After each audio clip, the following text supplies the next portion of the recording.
जल पावक गगन समीरा, पंच जनित यह अधम शरीरा। मानव का शरीर 5 तत्वों से मिलकर बना है। वे 5 तत्व भी भगवान के अंश हैं। भगवान शब्द के प्रत्येक अक्षर में एक तत्व का संकेत मिलता है। भा से भूमि, गा से गगन, वा से वायु, आ से अग्नि और ना से नीर। इस प्रकार 5 तत्वों से मिलकर बना हुआ ये पुतला पानी पर रखे बुलबुले के समान है। कब विसम जाए कोई कह नहीं सकता। बाली की मृत्यु पर जब तारा रोने लगी तो प्रभु राम ने पूछा, हे देवी तुम किसके लिए रो रही हो? जो ये सामने पड़ा है इसके लिए रो रही हो या जो चला गया है उसके लिए रो रही हो? क्यों यदि इसके लिए रो रही हो जो सामने पड़ा है तो ये तो मरण धर्मा ही था, ये तो नाशवान ही था। शरीर तो मिटता ही है, 5 तत्वों से मिलकर बना है। 5 तत्वों में विलीन हो जाते हैं। और यदि तुम उसके लिए रो रही हो जो हंसता था, बोलता था, पुकारता था, वह तो मरा ही नहीं है, रोने का प्रश्न ही उठता नहीं। नयनम चिंदंती शस्त्राणि नयनम दहति पावका न चैनम क्लेदयन्त्यापो न शोषयति मारुता। ना तो उसे शस्त्र काट सकते हैं, ना ही अग्नि जला सकती है, न वायु सुखा सकती है, न पानी गीला कर सकता है। अच्छेद्यो यम मधायो यम अक्लेद्यो शोष्ट एवच नित्य सर्वगत स्थानुरचलोयम सनातनः। जिस प्रकार एक मकान के गिर जाने पर उसमें रहने वाले दूसरे मकान में चले जाते हैं, एक वस्त्र के पुराने हो जाने पर पहनने वाले नूतन वस्त्र धारण कर लेते हैं, इसी प्रकार आत्मा भी चोले बदलती है। वसांसि जीर्णानि यथा विहाय नवानि ग्रहणाति नरोपराणि तथा शरीराणि विहाय जीर्णान्यानि संयाति नवानि देहि। भगवान कृष्ण ने भी अर्जुन को कहा है कि आत्मा अजर अमर है। मिट्टी के घड़े अनेकों हैं, सबके सब जल से भरे हुए, वो एक जगह या कई जगह या बहुत जगह है धरे हुए। देखो सूरज आकाश में है, उसकी छाया सभी घड़ों में है एक अचल व परम तेज, उसकी माया सभी घड़ों में है। देखो अब घड़ा टूटता है, गल गया, सहारा नहीं रहा। सूरज भी है, छाया भी है, पर वो उजियारा नहीं रहा। शरीर तो मरण धर्मा है ही, मिटता ही है। आदमी की जिंदगी क्या जिस पे शैदा है जहां। एक मिट्टी की इमारत, एक मिट्टी का मकान, हड्डियां हैं ईंट जिसमें खून का गारा बना। चंद श्वासों पर टिका है ये ख्याली आसमां। मौत की पुरजोर आंधी जब कभी टकराएगी, देख लेना ये इमारत चूर चूर हो जाएगी। ताश के पत्तों का जैसे भवन है, लेकिन इस सत्य को हम स्वीकार नहीं करते। बुद्ध के पास एक महिला अपने मरे हुए पुत्र को लेकर आई और उनके चरणों में डालकर बोली कि हे बनते, इसे जीवित कर दे। बुद्ध ने कहा, जातस्य ही ध्रुवो मृत्यु ध्रुवो जन्म मृत्युश्च तस्मात् परिहार्यर्थे न तुम सोचितुम अर्हसि। जन्मने वाले की मृत्यु निश्चित है, मरने वाले का जन्म निश्चित है। ये अपरिहार्य है। दिन के बाद जैसे रात अपरिहार्य है, गर्मी के बाद सर्दी अपरिहार्य है, ये टाले नहीं जा सकते। इसी प्रकार प्रत्येक शरीर की मृत्यु होती है। देवी इसे ले जा। भगवान जीव का चोला बदलते हैं। जैसे मां देखती है कि मैंने नए कपड़े पहनाकर बच्चे को भेजा, लेकिन वह बाहर गया, खेल कूद कर आया और सारे कपड़े मैले कुचैले करके आ गया, तो मां देखती है कि अब इसका ये चोला बदल दूं। इसीलिए तो किसी भी समय मृत्यु आ जाती है। जब भगवान उचित समझते हैं चोला बदलना, उसी समय बदल देते हैं। देखते हैं अभी इसका मैला हो गया, नया दे दूं, तो बाल्यावस्था में ही बदल देते हैं। युवावस्था में सोचते हैं तो युवावस्था में बदल देते हैं। जिसका वृद्ध अवस्था में सोचते हैं तो वृद्ध अवस्था में बदल देते हैं। लेकिन वह महिला मानी नहीं। वह बोली, ये तो मैं भी जानती हूं, आप मुझे उपदेश ना करें। आप सर्वसमर्थ हैं, आप भगवान हैं, आप यदि आशीर्वाद दे देंगे तो ये जी उठेगा। शोकातुर को समझाना बहुत कठिन होता है।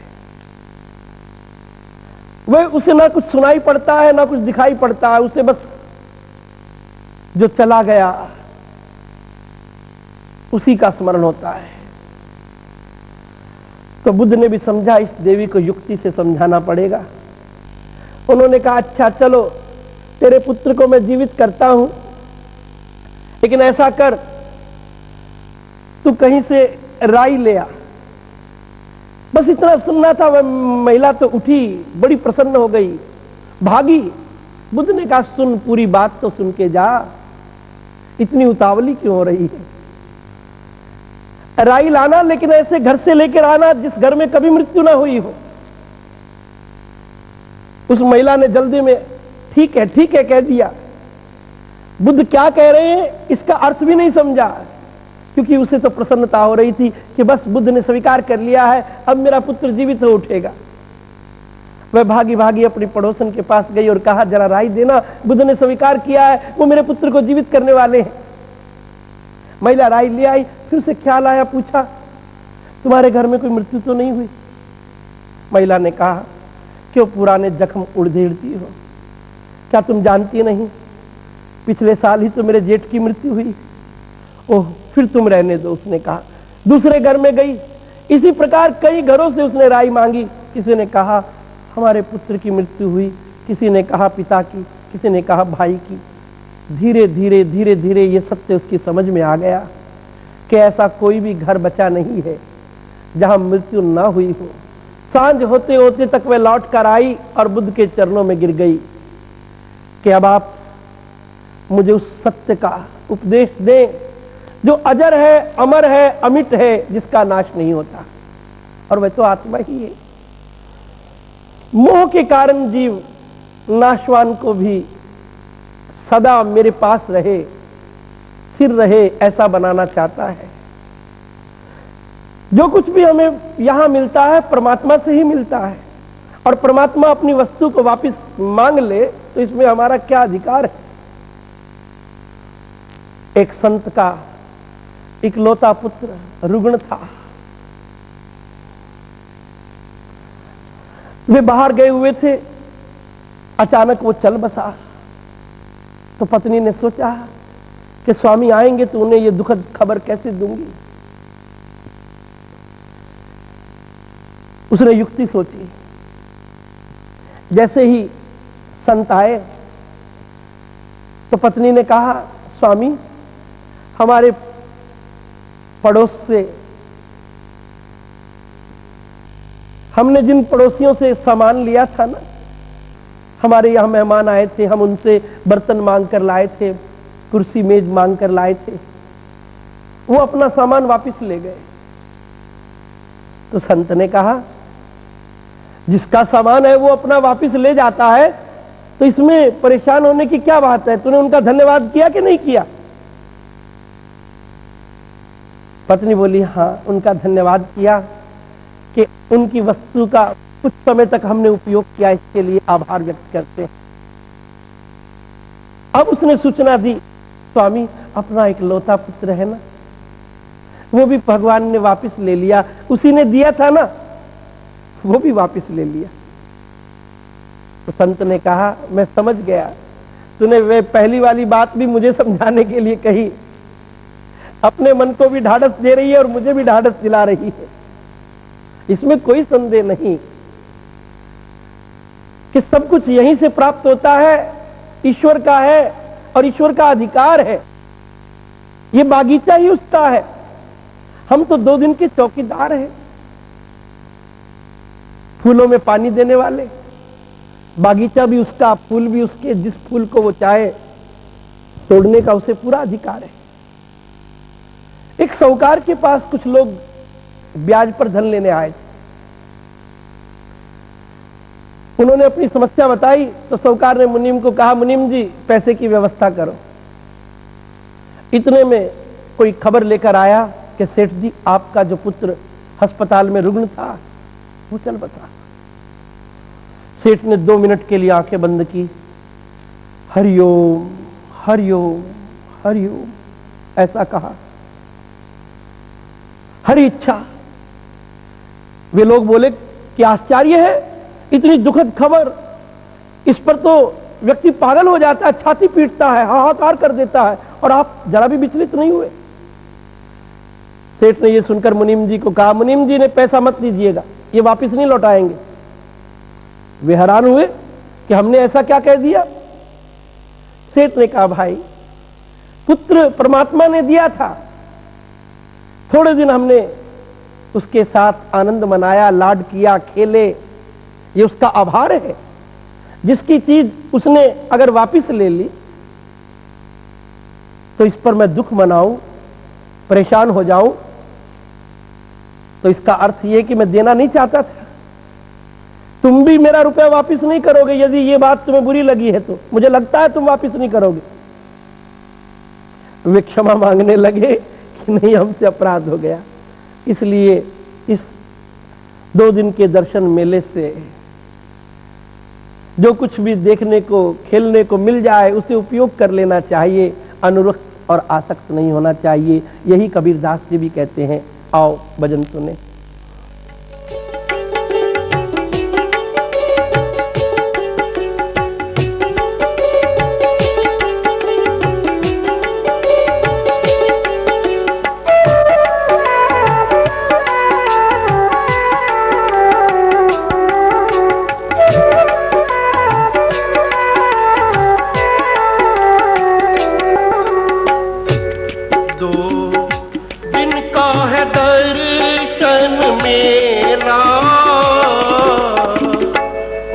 जाएगा ये हंस अकेला, उड़ जाएगा ये हंस अकेला। 2 दिन का है दर्शन मेला, उड़ जाएगा ये हंस अकेला, उड़ जाएगा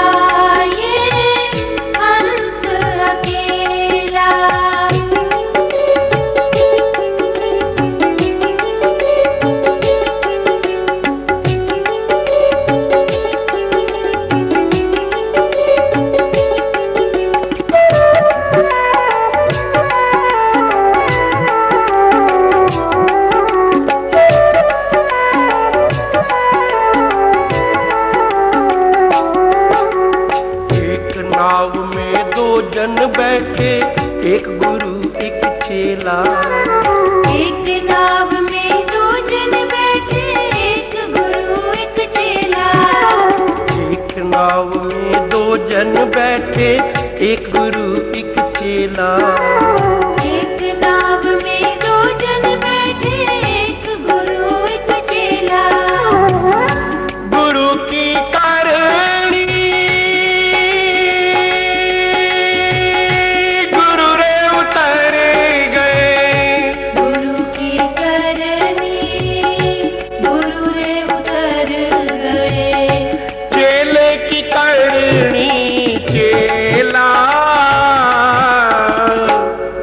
जाएगा ये हंस अकेला, उड़ जाएगा ये हंस अकेला।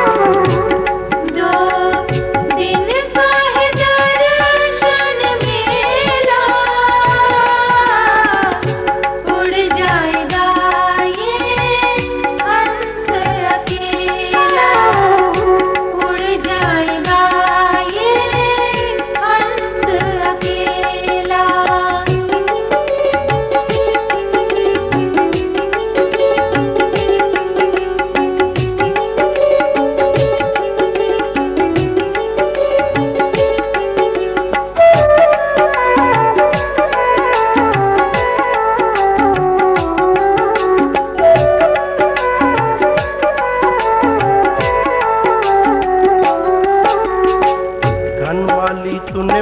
लगाया, बीच लगाया केला।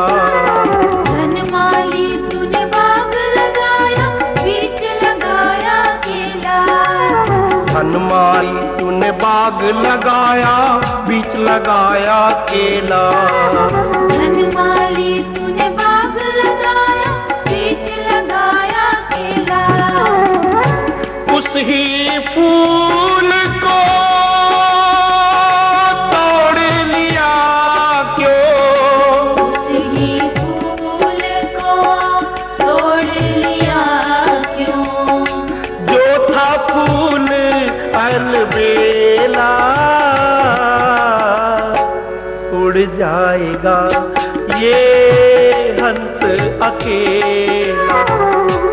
उड़ जाएगा ये हंस अकेला। दो दिन का है दर्शन मेरा, उड़ जाएगा ये हंस अकेला। उड़ जाएगा ये हंस अकेला।